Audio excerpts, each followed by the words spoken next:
بسم الله الرحمن الرحيم كل نفس ذائقة الموت صدق الله العظيم সম্মানিত হাজিরিন,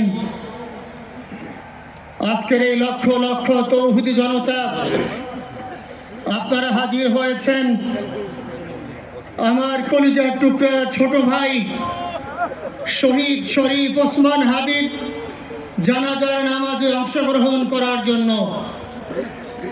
সম্মানিত হাজিরিন, আপনারা জানেন শহীদ ওসমান হাদি তিনি স্বাধীনতার সার্বভৌমত্ব রক্ষার জন্য এই বাংলাদেশের 18-20 কোটি মানুষের কাছে একটি মেসেজ দিয়েছিলেন কিভাবে একটি স্বাধীনতার সার্বভৌমত্ব রক্ষা করতে হয়। আজকের বড় পরিতাপের বিষয়, আমার বলার মতো কোনো অবস্থা নেই। আপনারা জানেন যে শরীফ ওসমান হাদির একটি বাচ্চা মাত্র 8 মাস বয়স। ওর বাচ্চা যখন জন্ম হয়েছে আমাকে বলেছেন, ভাই আমার বাচ্চার জন্য একটি নাম নির্বাচন করেন, যেই নামের মধ্যে বিপ্লবী চেতনা থাকবে। আমার সন্তানের জন্য একটি নাম নির্বাচন করেন, যেই নামটা সাহসিকতার পরিচয় বহন করবে। আমি অনেক যাচাই বাছাই করে ওর সন্তানের নাম দিয়েছিলাম ফিরনাস, বিপ্লবী এবং সাহসী। সম্মানিত ভাইয়েরা, আজকের ওর সন্তানের চেহারার দিকে তাকানো যায় না। আজকের আমার মা প্রায় পাগল হয়ে যাচ্ছে, জ্ঞান হারিয়ে ফেলছে।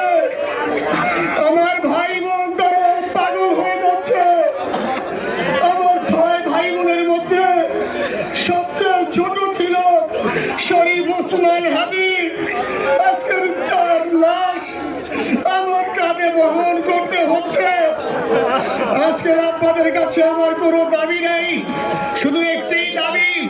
7 থেকে 8 দিন হয়ে গেল দিবালোকে প্রকাশ্যে রাজধানী ঢাকায় জুমার নামাজের পরে খুনি প্রকাশ্যে গুলি করে যদি পার পেয়ে যায়, এর চেয়ে লজ্জার আমাদের আর কিছু নাই। যদি পাস হয়ে যায়, 5 থেকে 7 ঘন্টা সময় তারা কেমন করে গেল, এই প্রশ্ন জাতির কাছে রেখে গেলাম। আমার কোনো চাওয়া পাওয়া নাই। আমার ভাই ওসমান হাদি শহীদ হয়েছে, ওর শহীদি তামান্না ছিল।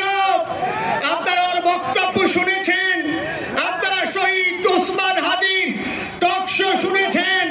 ও সব সময় শহীদি তামান্না করত। হয়তো আল্লাহ তাআলা ওর শহীদি সেই মত নসিব করে দিয়েছেন। কিন্তু আপনাদের কাছে আমি এই ঋণ কোনদিন আমি ছাড়বো না। আমার ভাই শরীফ ওসমান হাদির বিচার যেন প্রকাশ্যে এই বাংলার জমিনে আমরা দেখতে পারি। ভাইরা আমার, 7 দিন হলো, এখনো পর্যন্ত আমরা কিছুই করতে পারলাম না। এই দুঃখে কলিজা ছিঁড়ে যাচ্ছে। আমরা ওসমান হাদির জন্য দোয়া করি, আমরা ওর সন্তান ওর স্ত্রীর জন্য দোয়া করি। ওর সন্তান মাত্র 8 মাস বয়স। গতকালকে যখন ওর কাছে নিয়ে আসছে, সবাই বাবাকে দেখাবে ওসমান হাদিকে। আমি বললাম, কি লাভ হবে?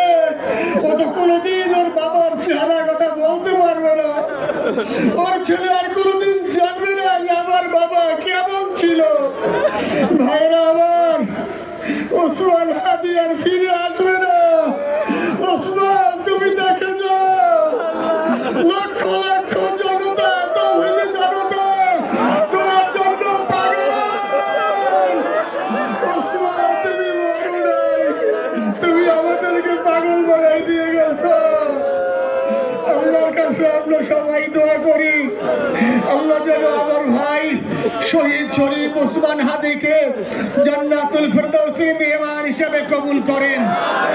আল্লাহ তাআলার কাছে দোয়া করছি, আয় আল্লাহ তাআলা, আমরা যারা বেঁচে আছি ইমানের সাথে স্বাধীনতার সার্বভৌমত্ব রক্ষা করে তৌহিদের দ্বীপ বাংলাদেশকে যেন আমরা রক্ষা করতে পারি সেই তৌফিক আল্লাহ তাআলা আমাদের নসিব করুন।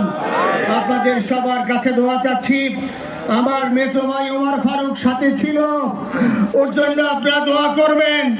আমার ছোট বোন মাসুমা অ্যাবনরমাল হয়ে গেছে, তাকে চিকিৎসা করাচ্ছি, ডাক্তাররা বলছে অনেক বেশি সমস্যা। আমাদের পরিবারের জন্য একটু দোয়া করবেন। আমাদের আর কোনো চাওয়া পাওয়া নাই। শরীফ ওসমান হাদি তুমি বেঁচে থাকো, আমরা ওর জন্য দোয়া করি। আল্লাহ তাআলা